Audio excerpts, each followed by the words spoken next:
Hey guys, it's Jane. Long time no see.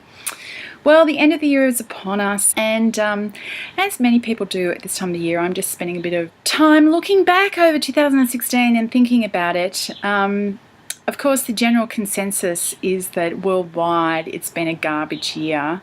And I read a really disturbing article not that long ago that said that it may in fact feel like that from this year on, simply because of the way media works now and certain cognitive biases in the human mind. And that's a tremendously cheery thought, isn't it? Yeah, it really is, isn't it?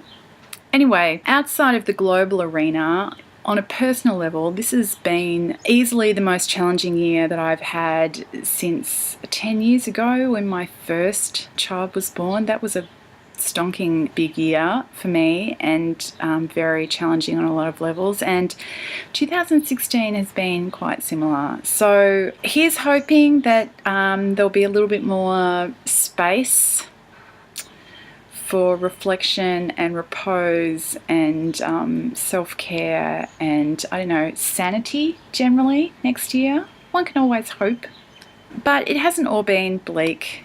I'm going to focus on the positive from here on in for this video. I picked out some of my favourite reads from the year. Now, because it's been the kind of year that it's been, I haven't even kept track of all of the books I've read this year.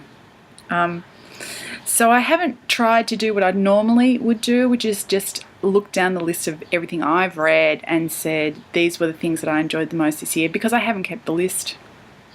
I'm going to try and do that next year, but we'll see. I don't know, somehow I feel like I've become a bit allergic to Goodreads, so I don't know how that's going to work.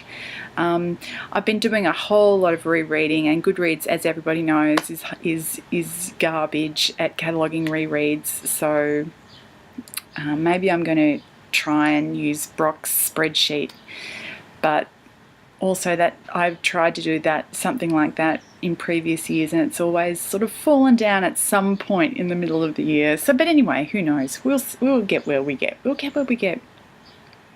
But I digress. I have picked 6 of my favourite books that I read this year that, surprise, surprise, were actually published in 2016. So these may not have been my absolute favourite books of the year, but they are 6 books that I really enjoyed that I read this year that were published this year, which is quite unusual for me because I'm much more of a backlist reader than a frontlist reader. But here we go. There are 2 of these which are middle grade books. They're quite different, but both very enjoyable. Outlaws of Time, The Legend of Sam Miracle by N.D. Wilson was a book that I got as an ARC at the very beginning of the year, and it's one of the only ARCs I've ever received. This is the beginning of a new adventure series by N.D. Wilson. I am a big fan of his children's literature, and this book starts out strong, and I'm looking forward to finding out what happens to Sam and his friends and companions as they try and beat down the time-travelling big bad. The other middle grade favourite from this year is The Lie Tree by Frances Hardinge. Her books all have this kind of creepy vibe, and creepy horror sort of stuff is usually not particularly up my alley, but as long as it's sufficiently finely balanced, I can enjoy a little bit of a frisson without it being over the top. And The Lie Tree really kind of walked the line for me. It was genuinely creepy and scary, but at a kind of calibrated middle grade level that I can cope with. The third one I've got what is probably the most comfort ready of all of these books on this list. It's Crosstalk by Connie Willis. Having said that it's comfort ready doesn't mean that it wasn't thought-provoking. It was very thought-provoking. It's a romance, tech, sci-fi story as only Connie Willis can write them, and it had a really classic Connie Willis vibe, which I like. She's very kind to her characters, which doesn't mean that there aren't, misguided or bad people, but the good guys you can root for are generally kind of going to come out basically okay. Not necessarily alive, but basically okay.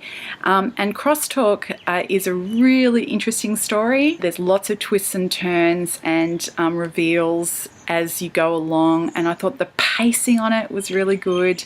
So like an old-fashioned science fiction story with a romance subplot. Connie Willis, Crosstalk has got you covered. The next one was a new author to me, and so an even more pleasant surprise, Borderline by Mishell Baker. What I was really quite blown away by. It's a fantasy, I guess an urban fantasy story, but has quite a different vibe to most urban fantasy stories. It's set in LA, and it's got this quite distinct LA sort of vibe to it. It also deals with lots of issues about mental health while also being a fantasy questy adventure story. It was really well done, and I'm looking forward to getting my hands on more Mishell Baker in the future. We've come down to my favourite two 2016 books of 2016, and I couldn't split between them.